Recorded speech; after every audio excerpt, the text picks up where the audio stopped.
শখের বিদেশ নাকি জীবনের কঠিন বাস্তবতা? আসসালামু আলাইকুম।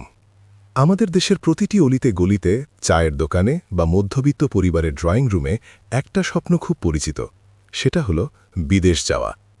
কারো কাছে এটা সচ্ছলতার চাবিকাঠি, কারো কাছে আভিজাত্য, আবার কারো কাছে কেবলই একটু ভালো থাকার আকুতি। আমরা একে বলি শখের বিদেশ। কিন্তু এই শখের আড়ালে যে কত বড় ত্যাগ, কতটা দীর্ঘশ্বাস আর কতখানি একাকিত্ব লুকিয়ে থাকে, তা হয়তো পাসপোর্ট ভিসার রঙিন মলাটের নিচে ঢাকা পড়ে যায়। বিদেশের কথা বললেই আমাদের চোখে ভেসে ওঠে ঝকঝকে রাস্তা, আকাশচুম্বী দালান আর পকেটে থাকা ডলার বা ইউরো। সামাজিক যোগাযোগ মাধ্যমে যখন প্রবাসীরা সুন্দর কোনো পার্কের সামনে বা আইফেল টাওয়ারের নিচে দাঁড়িয়ে ছবি দেন, তখন দেশের মানুষ ভাবেন, আহা, জীবন তো একেই বলে। কিন্তু সেই ছবির পেছনের গল্পটা কেউ দেখে না। সেই ছবির পেছনে হয়তো লুকিয়ে আছে টানা 12 ঘণ্টার হাড় ভাঙা খাটুনি, কনকনে ঠান্ডায় বাসের জন্য অপেক্ষা, অথবা ঘরে ফিরে নিজের হাতে ডাল ভাত নেধে খাওয়ার ক্লান্তি। আসলে শখের বিদেশ শব্দটা শুনতেই যতটা রোমাঞ্চকর, বাস্তব জীবনের প্রয়োগ ততটাই কঠিন।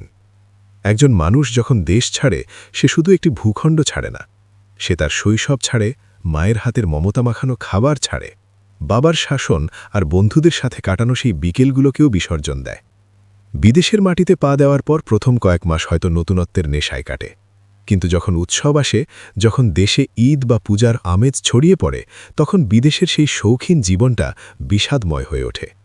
চারদিকে হাজারো মানুষ, ঝকঝকে শহর, কিন্তু দিন শেষে কথা বলার মতো নিজের ভাষার কেউ নেই। এই একাকিত্ব কোনো দামি গাড়ি বা বিশাল অট্টালিকা দিয়ে মেটানো সম্ভব হয় না। আমরা অনেকেই মনে করি বিদেশে গেলেই বুঝি টাকা আকাশ থেকে পড়ে, কিন্তু বাস্তবতা হলো প্রবাসীরা টাকার গাছ লাগাতে যান না, তারা নিজেদের রক্তকে পানি করে রেমিটেন্স পাঠান। যে ছেলেটি দেশে থাকতে এক গ্লাস পানি ঢেলে খেত না, সেই ছেলেটি প্রবাসী গিয়ে টয়লেট পরিষ্কার করা থেকে শুরু করে বড় বড় কারখানায় ঝুঁকিপূর্ণ কাজ করে। কেন করে?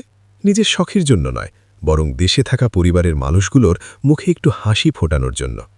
ছোট বোনের বিয়ে, ভাইয়ের পড়াশুনো কিংবা বাবার চিকিৎসার খরচ জোগাতে গিয়ে নিজের শখ শব্দটা সে ডিকশনারি থেকে মুছে ফেলে।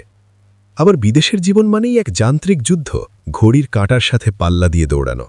এখানে সময় মানেই টাকা, 1 মিনিট দেরি মানেই বেতন কাটা বা বসের বকুনি। দেশের মতো এখানে যখন তখন কারো বাসায় যাওয়া যায় না, কারো সাথে মন খুলে আড্ডা দেওয়া যায় না। মানুষগুলো সেখানে রোবটের মতো হয়ে যায়। এই যান্ত্রিকতা আমাদের মানসিকভাবে পঙ্গু করে দেয়, যা আমরা দেশ থেকে উপলব্ধি করতে পারি না। বিদেশে যারা থাকেন, তাদের বড় কষ্ট হল পরবাস তকমাটা। আপনি যত বছরই সেখানে থাকুন না কেন, আপনি সবসময়ই একজন ইমিগ্রান্ট বা বিদেশী। নিজের শেকড় ছেড়ে অন্যের মাটিতে জায়গা করে নেওয়ার লড়াইটা আমৃত্যু চলতে থাকে।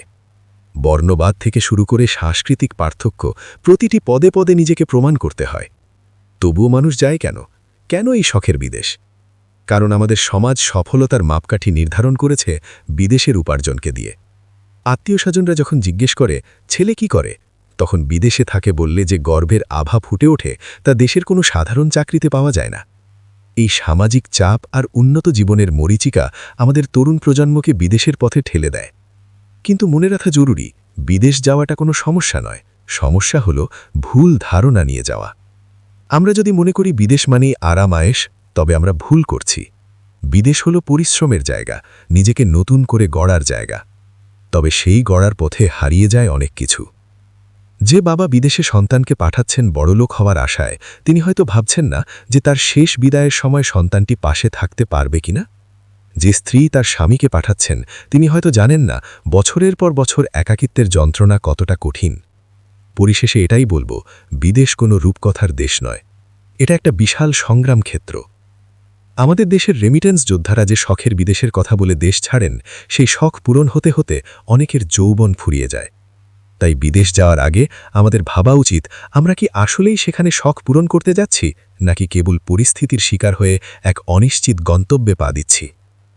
বিদেশের মাটিতে টাকা পাওয়া যায় সত্য, কিন্তু দেশের মাটির সেই ঘ্রাণ, মা বাবার আশীর্বাদ আর নিজের মানুষের সাথে একবেলা ডাল ভাত খাওয়ার যে তৃপ্তি, তা পৃথিবীর কোনো ডলার বা ইউরো দিয়ে কেনা সম্ভব নয়।